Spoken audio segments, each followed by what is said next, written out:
말씀하시는 바 너희는 먼저 그의 나라와 그의 의를 구하라. 그리하면 이 모든 것을 너희에게 더하시리라 하시는 말씀에 그 뜻이 무엇인지를 우리가 알아보기를 원합니다. 예수님이 이 땅에 오실 때 하나님의 나라를 처음 선포하셨습니다. 회개하라, 천국이 가까웠느니라. 그러면 그 천국이 우리의 생각 속에 있는 우리가 죽어서 가는 그런 천국이 아니라 직접 이 땅에 천국을 우리가 살 수 있도록 허락하시려고 이 땅에 천국을 가져오신 것입니다. 그래서 우리가 산상수훈에 보면 마태복음 5장에서 7장까지를 보면은 천국에서 이렇게 하라, 이런 삶을 살아라는 것입니다. 그걸 잘못 해석하면 윤리적인 또는 도덕적인 삶으로 이야기할 수 있지만 그것은 성경을 오해한 것입니다. 성경은 너희는 이 천국의 삶은 가장 우선순위가 천국 사람들의 어떤 근원적인 어떤 본질적인 우선순위는 바로 하나님의 나라를 구하고 하나님의 의를 구하는 것이 우선순위라는 것입니다. 우선순위라는 것은 우리 삶의 시작의 첫머리를 이야기하는 것입니다. 그러므로 우리가 이 의에 대해서 깊은 이해가 필요하다는 것입니다. 의의 근원은 하나님의 지혜이신 예수 그리스도로부터 시작이 되었습니다. 우리는 그를 믿어 그의 그 상속자가 되었습니다. 그 출발은 이렇습니다. 천국의 삶을 누릴 수 있는 사람들, 즉 천국 시민 예수 그리스도께서 행하신 그 의를 믿는 것입니다. 그리고 그 의를 믿어 의에 이르고 우리가 입으로 시인하고 자백하여서 구원에 이르게 된다는 이 대전제가 있습니다. 그 의는 예수님이 이 땅에 오셔서 십자가의 죽으심으로 말미암아 우리 죄를 청산하신 사건입니다. 자, 우리가 보면 성경의 구원에 대한 오해의 소지들을 우리가 가지고 있는 게 있어요. 우리가 성경에 보면 구속이 있고 또 구원이 있고 또 어떤 데는 속량이라 이야기도 하고 합니다. 그것을 우리가 그 구속과 구원과 속량을 그냥 한 구원의 어떤 범주 안에서 우리가 한번 믿으면 영원한 구원이다라고 생각하는 착각에 빠질 수가 있다는 것입니다. 이 하나님이 에덴 동산에서 하나님을 배신한 인간들이 그 배신함으로 하나님과의 영적 교제가 끊어지고 또한 그들이 그 죄로 말미암아 하나님을 화평을 이룰 수가 없는 것입니다. 그래서 하나님은 그 구원 계획을 세우셨는데 첫 번째로 이 구원은 구속의 행위로서 이루어진다는 거예요. 그 속량, 바로 예수 그리스도께서 그 몸을 들여서 십자가의 죽으심으로 말미암아 그 죄에 대한 값을 그가 지불하시고 우리를 구속하신 사건입니다. 이것은 단 1회 단회적인 사건입니다. 단 한 번으로 모든 죄사를 성취했다는 것입니다. 그런데 그러면 우리가 성경에 보면은 너희가 그 구원을 두렵고 떨림으로 그 구원을 이루라 하는 말씀도 있습니다. 그러면 한 번 이루어진 구원을 어떻게 계속해서 이루어간다는 것입니까? 한 번 이루어진 구원이 부족하다는 이야기입니까? 그런 것이 아닙니다. 우리가 구약의 제사 제도를 볼 때 제사장들이 입고 있는 옷이 속옷도 있고 겉옷도 있어요. 그런데 그 제사장이 입었던 그 겉옷이 바로 의의 옷이라는 거예요. 그러면 우리가 사람이 겉옷으로 우리가 판단을 하잖아요. 그 겉옷이 바로 겉옷을 통해서 그 의의 삶을 계속해서 해나가는 것이 구원의 삶이라는 것입니다. 그러므로 구원은 계속적인 연속성을 가지고 있습니다. 주님이 오시는 그날까지 계속해서 우리가 의의 삶을 살아가는 그 연속성을 우리가 꾸준히 살아가는 것입니다. 그러므로 그것을 통해서 우리가 구원을 날마다 두렵고 떨림으로 구원을 이루라 말씀하신 것입니다. 이런 구속과 구원에 대한 정확한 이해가 필요한 것입니다. 할렐루야. 우리가 하나님을 하면 어떤 생각이 듭니까? 우리가 하나님 이러면은 우리는 탁 튀어나오는 게 그래요. 아버지, 영혼의 아버지, 영원하신 아버지, 그리고 하나님 이러면은 또 날 구속하시고 구원하신 예수님, 그리고 그 구속과 구원을 성취하시는 성령님, 이렇게 우리가 생각이 드는 것이 마땅한 것인 줄로 믿습니다. 사도 요한은 그가 그 하나님을 이렇게 표현합니다. 태초에 말씀이 계시니라. 그 말씀이 하나님과 함께 계셨으니 그 말씀은 곧 하나님이시니라. 말씀을 동등한 하나님의 반열에 올린 것입니다. 그러면 우리가 하나님의 말씀을 우리가 읽고 듣고 지킬 때 이것은 곧 하나님이시다는 정의를 가지고 있어야 된다는 것입니다. 그랬을 때 사도 요한은 그렇게 이야기합니다. 너희가 너희 심중 속에 말씀이 거하면은 그와 함께 거하시는 것이요, 삼위일체 하나님과 계속적인 친교가 이루어지는 사귐이 있을 것이다. 그 사귐 속에 결정적인 온전함은, 결과적인 온전함은 너희 매일의 순간의 삶이 기쁘게 되는 것이구나 라는 것을 우리에게 말씀하고 있는 것입니다. 그래서 사도 요한은 하나님을 설명할 때 하나님은 빛이시다, 그렇게 설명을 하고 있습니다. 우리가 하나님을 빛이시라 그러면 빛은 어두움을 밝히는 것이죠. 빛은 모든 우리가 잘못된 그 허감의 삶과 우리가 그 죄로 말미암아 죽었던 삶을 깨우는 것입니다. 창세기 1장 1절에 가면 태초에 하나님이 천지를 창조하실 때 먼저 빛이 있으라 하심에 빛이 있었다는 것입니다. 가장 먼저 창조하신 것이죠. 온 허감의 이 땅을 하나님이 빛으로 창조하셨다는 것입니다. 왜냐하면 그때는 혼돈하고 공허하며 허감이 깊음 위에 있었던 이 사건을 하나님이 말씀으로 빛이 있으라 하심에 빛이 있었다는 것입니다.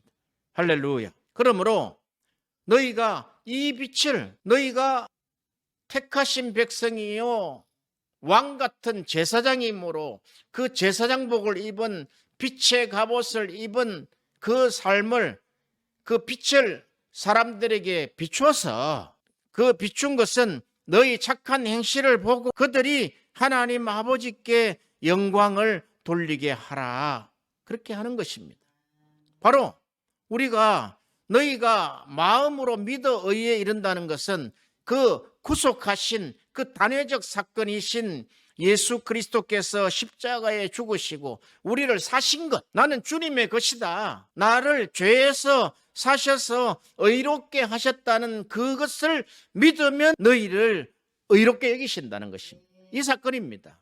그러면 의롭게 된 자가 이제 날마다 우리는 선포하는 것입니다. 나는 죄인이 아니라 나는 의롭게 되었고 나는 하나님이 인정하신 의인입니다. 그러므로 나는 이것을 선언함으로, 선포함으로, 자백함으로 구원에 이르게 되는 것입니다. 그러나 우리는 인생을 살아보면 죄와 허물에서 떠날 수가 없어요. 그럴 때마다 우리에게 필요한 것은 우리가 지은 죄와 허물을 자백함으로 그는 의로우시기 때문에 우리를 용서하시고 허물을 사하신다는 것입니다. 우리가 그의 의로우심을 깨달으면 너희도 그와 같이 의로운 행위를 해야 될 것이라고 하는 것입니다. 그러면 의로운 행위가 우리에게서 나오지 않는다는 것을 우리가 확실히 압니다. 그 의로운 행위는 예수 그리스도를 통해서 그 구속하신 사건으로 말미암아 의로운 행위가 나온다는 것입니다. 이것이 로마서에서 하고자 하는 너희가 그 은혜로 인하여 믿음으로 말미암아 너희가 구원을 얻었나니, 할렐루야. 구속하신 사건으로 말미암아 하나님과 원수된 것을 우리가, 그 원수된 사건을 우리를 화평케 하셨다는 거예요. 그때에 성령께서 하나님의 사랑을 우리 마음에 부으셔서, 그렇지, 내가 이렇게 죄인인데도 불구하고 내가 한 일이 없는데도 불구하고 그분이 나를, 그 의로우신 예수님이 나를 위해서 죽으셨구나 하는 우리 심중에 고백을 하게 된다는 것입니다. 신앙의 초기 때는 우리가 그저 앵무새처럼 예수님이 나를 위해 죽으셔서 나를 구원하셨다 이렇게 했지만, 우리가 신앙이 더욱더 이제 견고해지고 또 이제 젖만 먹는 신앙에서 아니라 이제는 단단한 음식을 먹는 이 신앙으로 자라올 때 하나님 말씀의 그 의의 그 정체가, 의의 근원이 하나님으로부터 출발한 것이고, 그것이 예수 그리스도를 통해서 완전하게 우리에게 실행이 되어서 우리에게 의를 믿으면, 그 구속하신 그 사건을 믿으면 우리가 의로 여기겠다 하시는 하나님의 그 능력이라는 것입니다. 자칫 오해된 말씀으로 보면 우리 개신교는 그저 믿으면 천국 간다, 그 단순한 결론이죠. 예, 믿으면 천국을 가죠. 그럼 행함이 없으면 되느냐? 그렇지 않습니다. 날마다 구원을 이루라는 것은 너희가 의로운 삶을 살아라는 것입니다. 그것이 전제되지 않으면은 하나님께 영광을 돌릴 수가 없는 것입니다. 성령은 말씀합니다. 의에 대하여라 함은 너희가 너희에게 그 세상에 대한 의의 지식을 책망하시겠다는 것입니다. 의에 대하여라 함은 예수님이 구속사의 완성인 구원을 이루시고 하나님 보호자로 올라가신 사건입니다. 지금도 하나님 보호자에서 예수님은 우리를 위해서 응원하시고 기도하시고 있다는 거예요. 그래서 우리가 하나님의 뜻을 이루지 못하고 우리가 하나님을 배신하고 우리가 죄를 지을 때 그가 보내신 성령께서 우리 안에 울면서 탄식하시면서 우리를 위하여 간구하시는 분을 우리 안에 보내셨단 말이죠. 그를 우리에게 보내셨다는 거예요. 그는 우리와 영원토록 함께 하실 것이라는 약속을 가지고 우리에게 오셨다는 것이죠. 그는 진리의 영이라, 진리의 영이므로 날마다 예수 그리스도를 증거한다는 거예요. 할렐루야. 그래서 우리의 절대적인 목표는 그의 십자가 밑으로 와서 피 흘려 사신 이 구속의 사건을 우리가 날마다 감사하며 날마다 그 의의 문으로 들어와서 여호와께 감사하며 살아가는 충만한 삶을 사는 것입니다. 그러므로 우리가 죄의 땅에서 가나안 땅으로 옮겨져서 날마다 가나안 땅의 충만함으로 살게 하시는 것처럼 이 가나안 땅은 날마다 우리가 충만하게 사는 것이고 날마다 정복하는 것입니다. 우리가 여호수아서를 보면은 그냥 너희가 그 땅에 들어가면은 그냥 주시는 게 아니에요. 거기는 전쟁이라는, 가나안 정복 전쟁이라는 것이 전제되어가 있습니다. 정복 전쟁은 바로 전쟁은 사느냐 죽느냐에 따라 달려 있는 것입니다. 죽음을 불사하지 아니하고 죽음을 각오하지 아니하고는 전쟁에 이길 수가 없는 것입니다. 왜? 우리 하나님은 전쟁의 신이시기 때문에 하나님을 의지하고 믿으면 반드시 그 전쟁에 승리하게 하신다는 것입니다. 그런데 보세요. 우리가 그 전쟁에 항상 승리하시는 하나님이 왜 그 바벨론에게 또 아수르에게 성전이 파괴되면서 그 이스라엘이 전쟁에 지게 하셨을까요? 그것은 우리가 성경을 완전히 이해할 수 있는 우리에게 조건을 허락하신다는 거예요. 하나님은 전쟁의 신이시고 하나님은 믿는 우리에게 하나님의 의의 은혜를 주셔서 날마다 전쟁에 승리하게 하시는데 왜 이 사건은 지게 하셨느냐?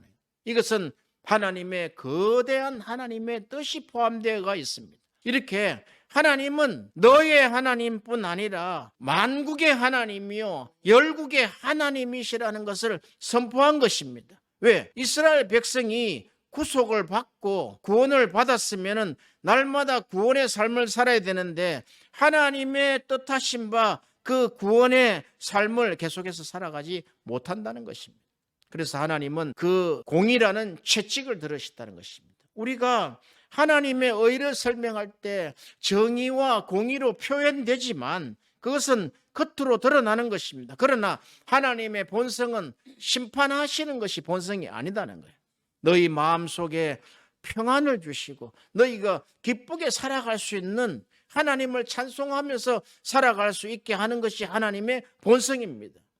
그렇기 때문에 하나님이 이스라엘을 바벨론에게 잠깐 70년 포로되게 하셨다가 이 심판을 통해서 하나님의 의가 실존하고 살아계시구나.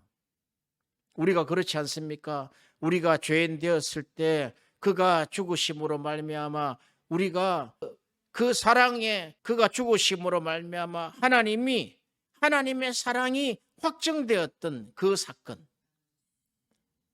내가 죄인인데도 불구하고 내가 심판받아야 됨에도 불구하고 하나님이 그 의로우신 예수님이 날 위해서 구속하셨구나. 이 단회적 사건을 내가 믿을 때 우리 속에 그 나를 사랑했던 그리스도의 사랑이 불타오르는 것입니다. 우리가 처음에 죄인이었을 때 나를 구속하신 그 사랑을 깨닫고 내가 하나님 앞에 기도하고 내가 이제는 하나님께 영광을 돌려야지, 나는 이제 예수 그리스도를 위해서 살아야지 하는 이 모든 것에 그 하나님을 향한 사랑이 점점 불타고 있을 때 그것이 지속적이지 아니하고 끊어진 것은 웬일입니까? 어느 때는 나도 한때는 그렇게 뜨겁게 사랑했어. 나는 한때는 그렇게 하나님께 열광적으로 내가 하나님께 살았고 내가 말씀을 성경을 부분적으로 내가 외다시피 살았는데 지금은 왜 이렇게 그 사랑이 식어버렸나? 그것은 우리가 단 한 가지입니다. 너희는 먼저 그의 나라와 그의 의를 구하라 했을 때 이 의를 계속해서 추구하는 삶을 살지 않았다는 증거입니다. 제사장임에도 불구하고, 만인 제사장임에도 불구하고 의의 갑옷을 입지 아니하고 세상 옷을 입고 세상과 더불어 살아가면서 하나님의 그 사랑을 점점 잃어가 버린 그런 것이 아닙니까? 하나님은 어떤 성도를 원하십니까? 하나님은 어떤 제사장을 원합니까? 하나님은 이 우리 믿는 자들을 너희는 택하신 족속이요 왕 같은 제사장이라고 그랬습니다. 우리는 왕 같은 제사장이요, 하나님의 입장에서 볼 때는 우리는 하나님의 자녀요, 또는 호세아서를 보면은 우리는 하나님의 아내다 말이죠. 아내. 우리의 남편은 하나님이시다 이렇게 했단 말이죠. 그러면 우리 인간사에서도 어떤 아내를 원합니까? 순결한 아내를 원하지 않겠어요? 장녀를 원하겠습니까? 하나님은 순결한 아내를 원하시는 거예요. 우리는 하나님께 그런 우리를 보여드리고 그런 우리를 드려야 하는 것입니다. 악한 여인을 착한 여인으로 우리는 속일 수 있어요. 우리 스스로가 놀라운 지혜가 있습니다. 간통한 여인을 순결한 여인으로 우리가 속일 수 있습니다. 그러나 하나님은 속지 않습니다. 악하고 엄란한 세대라 그랬습니다. 예수님이 말씀하셨죠. 너희는 악하고 엄란한 세대 속에 산다는 거예요. 우리가 의롭게 살지 아니하면은 하나님 앞에 순결한 여인으로 드려지지 못한다는 것입니다. 우리가 지금도 북한이나 중국에 있는 그 핍박받는 그 지하교회 성도들의 모습을 보면은 통곡이 아니 나올 수가 없습니다. 그들은 오직 아들 안에만 생명이 있기 때문에 내가 오직 아들을 사랑합니다. 내가 하나님을 지금 더 사랑할 수 있도록 해주세요. 지금 덜 사랑해서 더 사랑하지 못해서 내가 정말 하나님 앞에 너무나 부끄럽습니다. 오늘은 더 사랑할 수 있도록, 내일은 더 사랑할 수 있도록, 이런 울부짖는 기도를 하면서 내가 하나님의 아내로서 더 사랑할 수 있는, 남편에게 사랑받을 수 있는 그런 고백들을 할 때 눈물이 빗물처럼 흐르는 속에서, 왜? 하나님이 그런 은혜를 부어주셨기 때문에 그렇습니다. 하나님이 의의 빗줄기를 부어주셔서 그렇다는 것입니다. 지금 우리가 지금 살고 있는 대한민국은 우리 신앙생활을 우리가 마음대로 할 수가 있습니다. 지금은 이 신앙생활이 그 초대 교회에 중국과 북한 지하 교회에 있는 그런 의로운 예배, 그런 하나님을 간절히 사모하는 예배, 이런 예배들이 소실되어 버렸습니다. 왜 그렇습니까? 이것이 바로 하나님을 사랑하고자 하는 그 첫사랑을 마귀로부터 잃어버렸기 때문에 그렇습니다. 마귀는 세상적이요 정욕적인 것을 가지고 우리를 미혹합니다. 우리를 하나님의 의를 행하지 못하게 살게 하는 것입니다. 하나님의 보좌의 기초는 의라고 그랬습니다. 그는 의로 통치하신다 그랬습니다. 그러면 의로 통치하면은 그 의에 통치하는 의에 맞아야 된다는 것이에요. 우리가 맞게 살아야 된다는 거예요. 그런데 우리는 의는 무시해버리고 의는 갖다 버려버리고 그냥 나는 구원받았으니까 나는 죽으면 천국 가겠지, 이렇게 하고 구원이 완성된 것처럼 살아간다는 거예요. 아니다는 것입니다. 물론 우리에게 그 단회적인 구원의 사건을 믿으면 우리를 천국을 보내시지만 상급은 달라진다는 거예요. 그렇지 않습니까? 우리가 우리 마음대로 막 살다가 마지막에 어떤 사고나 어떤 상황 속에서 우리가 죽음을 맞이했다면 그동안에 우리가 의를 행하지 못하고 살았던 것에 대해서 가장 하나님 앞에서 심판을 받지 않겠어요? 신약 시대 때 3대 신앙 고백이 있습니다. 그 3대 신앙 고백은 베드로가 이렇게 이야기합니다. 너는 나를 누구라 하느냐? 우리 기독교 신앙의 그 신학의 가장 기초입니다. 기초. 여기서 출발하지 않으면 안 돼요. 너는 베드로, 너는 나를 누구라 하느냐? 당신 예수 그리스도, 주는 그리스도이십니다. 주는 그리스도시요 살아계신 하나님의 아들이십니다. 하나님과 동등됩니다. 아들과 아버지는 동등권이죠. 그리고 마르다는 요한복음 11장 27절에 이렇게 이야기합니다. 주는 그리스도시요 세상에 오시는 하나님의 아들인 줄을 내가 알고 있습니다. 그러면 너가 믿으면 영광을 보리라. 안 믿는다는 거에 알고는 있는데 우리 신앙이 그렇지 않습니까? 하나님을 알아요. 말씀을 알아요. 그런데 안 믿는단 말이에요. 이 말씀대로 우리가 기도하고 말씀대로 의를 행하고 말씀대로 우리가 하나님의 뜻을 행하면은 이루어질 것으로 안 믿는다는 거, 안 믿는다는 거예요. 부분적으로 믿겠죠. 도마는 그가 그렇게 믿지 않았어요.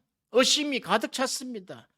당신이 그 십자가에 죽으셨던 내가 현장에 있었는데 그 창자국과 못자국을 보여주세요. 그러면 믿겠습니다. 그러면 도마야, 너가 의심하지 말고 한번 이 창자국에 손을 한번 넣어보라.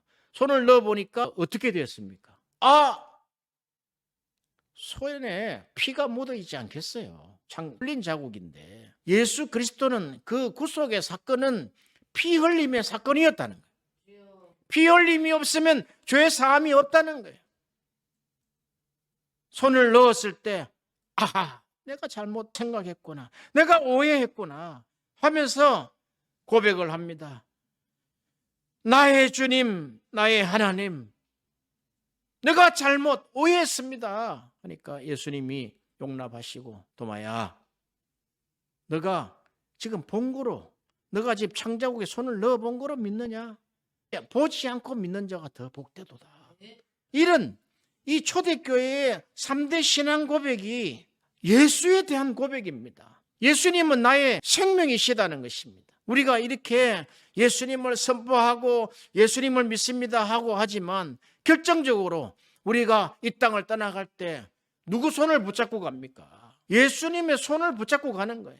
우리가 죽을 때 예수님은 하늘 문은 이미 열으시고 이제 우리를 맞이하려고 그 양팔을 벌리고 서서 계신다는 거예요.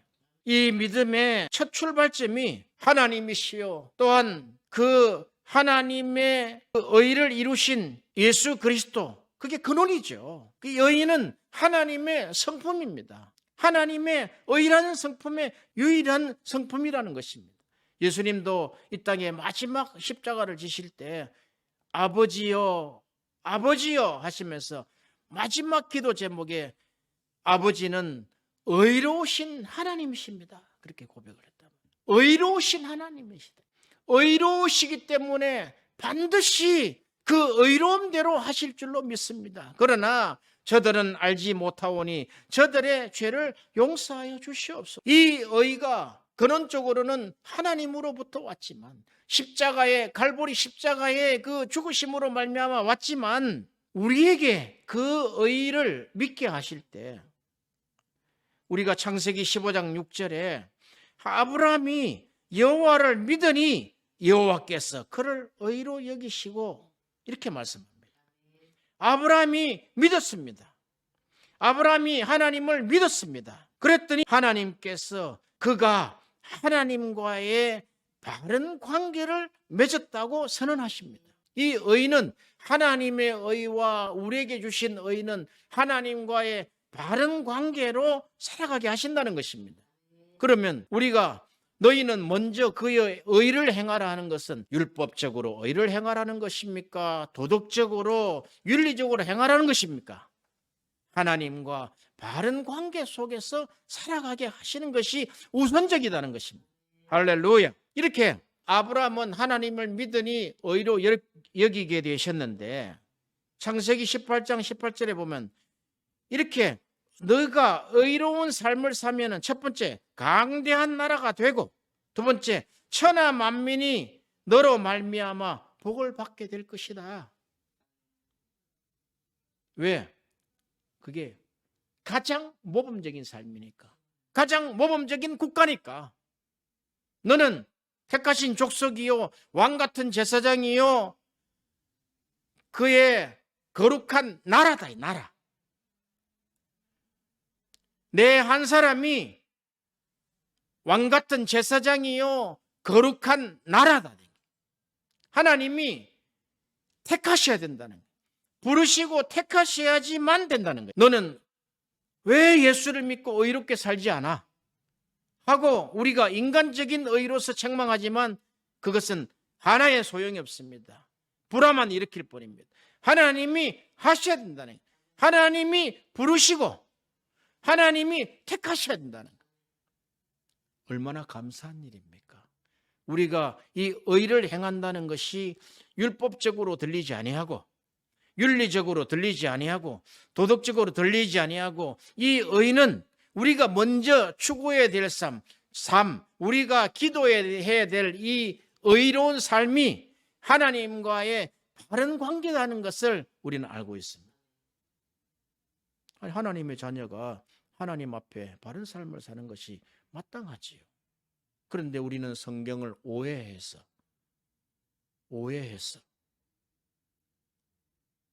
의를 행하는 것이 굉장히 부담스럽다는 거예요. 힘이 든다는 것입니다. 그렇게 살면은 세상에 손해가 난다는 것입니다. 의의 근원적인 것은 죽는 거예요. 죽는 거. 죽으라는 거예요. 자, 우리가 많은 신앙의 위인들이 있습니다. 그들을 영적 산으로 표현합니다. 우리가, 하나님은 보이지 아니하시는 분이시요, 우리가 만질 수도 없고 우리가 이성으로 알 수가 없어요. 그러나 이 영적인 위인들, 영적인 산들을 통해서 우리가 조명을 받는 거예요. 신약에 있는 12사도가 다 조명을, 선지자로부터 조명을 받은 거예요. 선지자가 하나님 앞에서 바른 관계의 삶을 보고, 아, 저거구나. 이사야가 바로 저렇게 살았기 때문에 이사야가 이 대선지자로 세워졌구나. 예레미야가 맞아, 저렇게 살았구나. 눈물로 살았구나. 왜? 자기는 버리고, 자기는 죽어도 상관없다는 거예요. 결국은 다 죽었죠. 그렇게 다 이름도 없이 빛도 없이 어디서 죽었는지도 몰라요. 그러나 그의 의는 영원토록 빛나는 것입니다. 할렐루야. 이렇게 우리가 아브라함을 믿음의 조상이라는 것은 그 아브라함이 여호와를 믿었기 때문에 의인이라는 것입니다. 그러므로 아브라함을 강대한 나라가 되게 하고 천하 만민이 그로 말미암아 복을 받게 하고, 또 내가 그로 그 자식과 권속에게 명하여 여호와의 도를 지켜, 그러니까 여호와의 도, 십자가의 도, 예수 그리스도의 도는 뭐냐? 바로 의와 공도를 행하게 하려고. 의와 공도는 하나님의 방식입니다. 하나님과 바른 관계입니다. 의와 공도를 행하게 하려고. 의와 공평을 행하게 하려고 아브라함을 택하셨나니 이는 세 번째, 나 여호와가 아브라함에게 대하여 말한 것을 이루려 합니다. 그러면 우리는 뭡니까?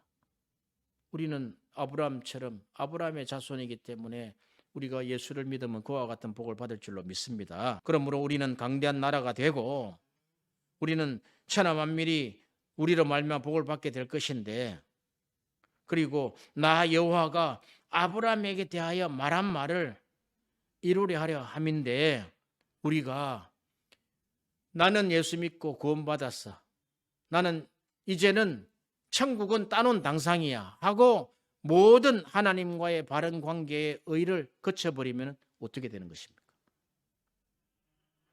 예수님이 이 땅에 오셔서 처음 세례받는 장면이 있어요.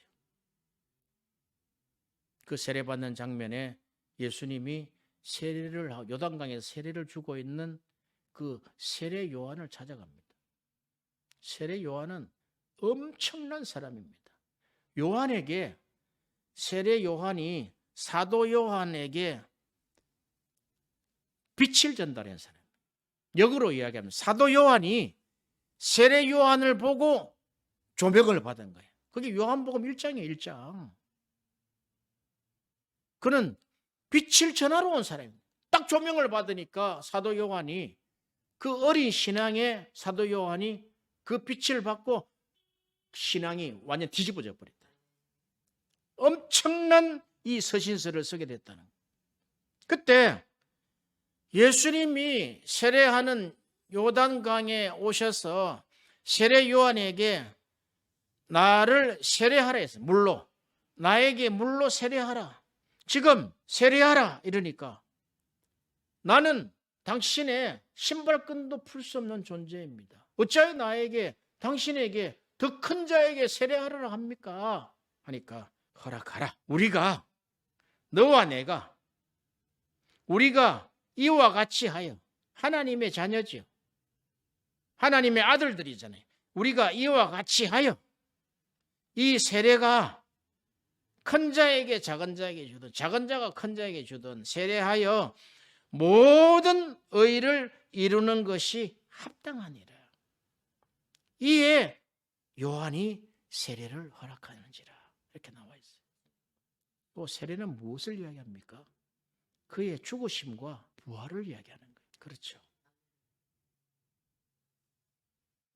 세례란 너가 십자가에 이제 죽었다. 죽었다.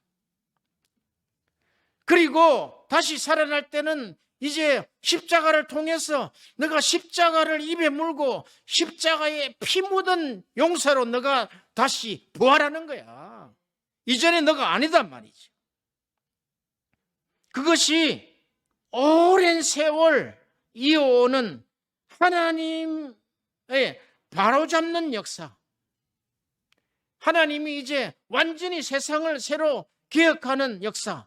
바로 지금 그 예수 그리스도의 세례 속에서 하나로 모아진다는 거예요. 그게 의라는 거예요. 의. 그러므로 예수 그리스도는 그 산상수훈 설교를 하실 때 의에 줄이고 목마른 자가 복이 있나니 그가 배부를 것이라는 거예요. 우리는 맛있는 음식을 먹음으로 봄으로 우리는 배부르다고 하지만 예수님의 배부름의 정의는 의에 줄이고 목말라야 된다. 항상 내가 굶주려야 된다는 거예요. 어떻게 하면 내가 의를 이룰까? 너무 배고프다. 축구 감독 기딩크가 그렇게 이야기했잖아요. 나는 지금 16강 이거 내가 지금 배고프다. 더 가야 된다. 그렇게 굶주린 자에게 주시지 않겠어요?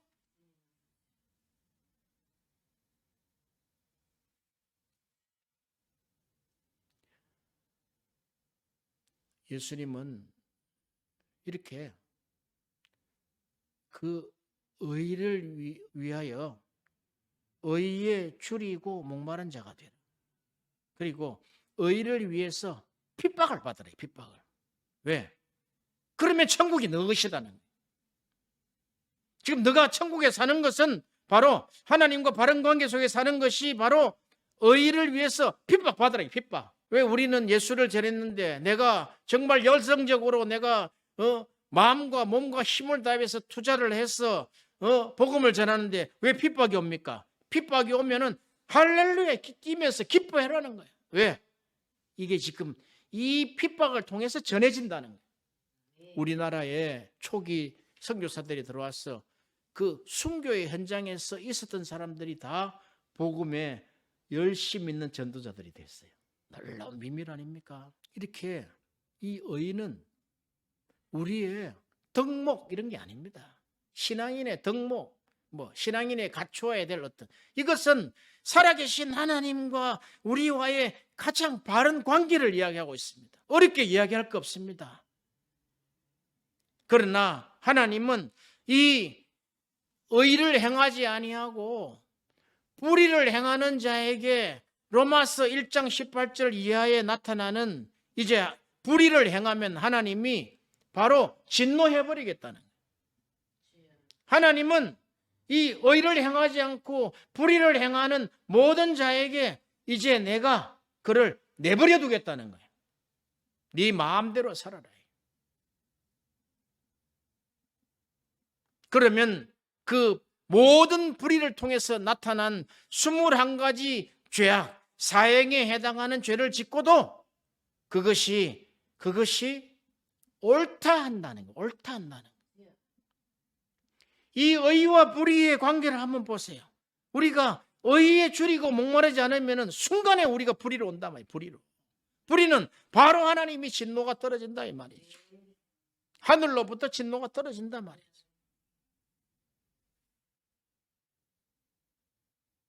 우리가 예수 그리스도를 믿는 자로서 이 땅에 어떻게 살기를 원하십니까? 의를 행하고 사는 편이 훨씬 낫습니다. 훨씬 좋습니다. 세상과 화합하여서 세상적이고 정욕적이고 마귀적으로 사는 것보다 훨씬 낫습니다. 이 의는 하나님과의 계속적인 이 교제, 구체적으로 하나님의 말씀과 계속적으로 교제, 말씀과 교제함으로 그것이 하나님과 사귐이 되는 것입니다. 이 의는 하나님과 사귐에서 출발한다고 요한일서 1장 1절에 시작할 때 그렇게 이야기합니다. 이런 말씀과 사귐이 없는 자들, 의를 행할 수가 없어요. 의를 행할 수 있는 길이 없습니다. 이 의는 성령께서 의에 대해서 말씀하실 때 그 의가 하나님으로부터 오지 않은 의는 그 세상을 세상적이고 정욕적인 의는 책망하시겠다는 거예요.